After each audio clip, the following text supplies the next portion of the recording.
وسلم صلی اللہ علی محمد صلی اللہ علیہ وسلم. قاضی حالات دیکھ کر فیصلہ کرے گا.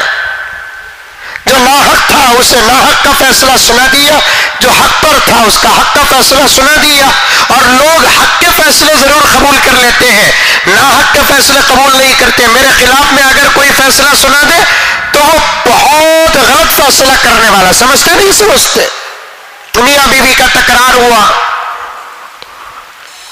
سب سے پہلے آ کر شوہر بولا بیوی ستاتی حضرت، بیوی مارتی حضرت، اماں کی بات سنتی حضرت، کیا کی کرتی حضرت، کدھر کی کرتی. اچھا عیسیٰ کیا غلط کر رہی ہے بیوی، بلا کر بات کر. تو اب بچی کو بیوی کو بلا کر اس کی بیوی کو بلا کر بات کرے تو وہ بولی کہ حضرت میں مارتی نہیں حضرت، انہوں مارے تو میں بھی ایک مرتبہ ماری حضرت، انہوں گالیاں دیتے حضرت، انہوں فلاں کرتے حضرت، کیا کی کرتے کدھر کی کرتے حضرت. اب انہیں اپنے شوہر کا پورا بایو ڈاٹا پیش کرتی ہے. تب ہمیں شوہر کو بولتے کیا بھائی تمہیں بولے سچ ایک ہے سچ ایک کا، تو انہیں لگا تھا حضرت بھی بدل گئے.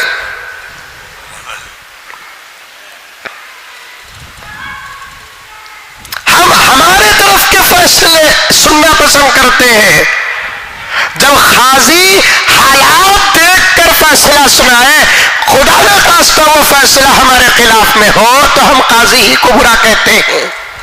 اور وہ قاضی صاحب نے جس کے خلاف میں فیصلہ سنایا اسے غصہ آیا اور اس نے کیا کیا، طاق میں رہ کر قاضی ہی کے بیٹے کو جان سے مار دیا،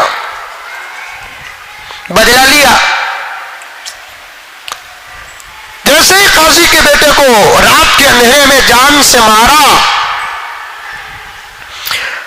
تو چیخو پکار سے گاؤں والے جمع ہو گئے.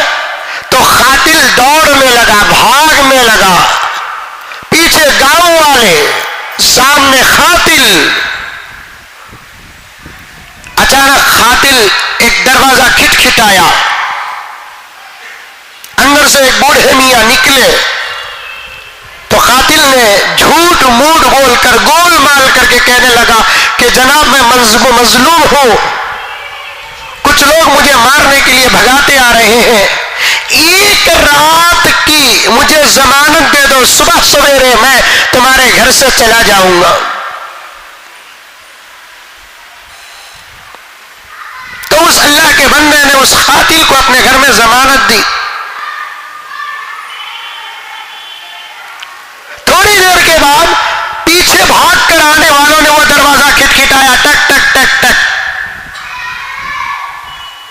دروازہ کھولے تو وہ بوڑھا کوئی اور نہیں تھا، وہی قاضی تھا جس کے بیٹے کو قاتل نے موت کے گھاٹ اتارا.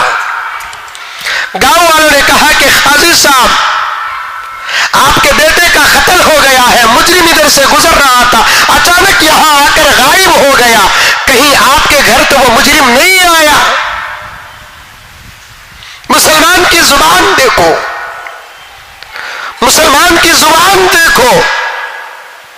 مسلمان قاضی صاحب نے کہا چونکہ ضمانت ایک طرف دیے ہیں، دوسری طرف بیٹے کا قاتل گھر کے اندر بیٹھا ہوا ہے، اب بیٹے کے قاتل سے بدلہ لینا اچھا ہے کہ ضمانت کو توڑنا اچھا ہے؟ نہیں ایسا نہیں ہو سکتا، میرے بیٹے کے قتل کا فیصلہ بعد میں ہوگا، چونکہ آج ایک رات کی میں نے اسے ضمانت دی ہے، اپنے زبان سے ضمانت دی ہے، اگر میں ضمانت کو توڑوں گا میری ہی عزت نہیں جائے گی، اسلام کی عزت جائے گی.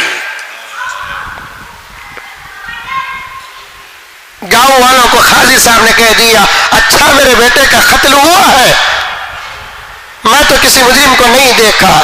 باہر نکلے، دروازے کو لاک ڈالا، اندر مجرم سمجھ گیا کہ اب تو میں اٹک گیا، اسی کے گھر میں پناہ لی جس کو قتل کیا اس کے باپ کا گھر نکلا، اب تو میرے بچنے کی کوئی شکل و صورت نہیں ہے.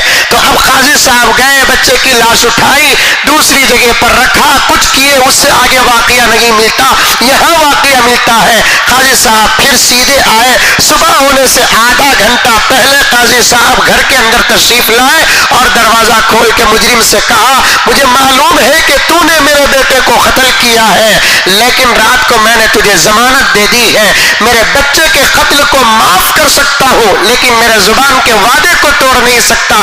ابھی صبح ہونے سے آدھا گھنٹہ باقی ہے، اس سے پہلے تو گھر سے باہر چلے جا، اس لیے کہ رات تک کی ضمانت لیا تھا، رات ہونے سے پہلے نکل جا۔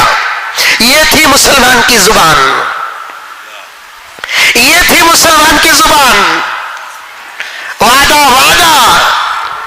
آج ہمارے اوپر جو حالات آ رہے ہیں نا، رب کعبہ کی قسم ہمارے اعمال کی وجہ سے آ رہے ہیں، ورنہ یہ حالات، اس سے بڑے حالات بھی زمانے پر آئے، اس سے بڑے حالات اسلام پر آئے، اس سے بڑے حالات ہمارے بڑوں پر آئے۔ اللہ تعالیٰ نے ایک ہوا کے جھونکے کی طرح ان کے حالات کو ختم کر دیا، لیکن ہمارے حالات ختم کیوں نہیں ہو رہے ہیں؟ اس کا ایک ہی جواب ہے کہ اس زمانے میں جب حالات آئے، اپنا محاسبہ کیے، اپنے آپ کو بدلا، توبہ کی، تلا کی، اللہ کے سامنے آنسو کو بہایا، گزرے ہوئے حالات کو سامنے رکھ کر اللہ تبارک و تعالیٰ کے دربار میں معافی چاہیے۔ اللہ تعالیٰ نے ان کے بدلنے کی وجہ سے ان کے حالات کو بدل دیا۔ ہم نہیں بدل رہے ہیں، ہمارے حالات نہیں بدل رہے ہیں۔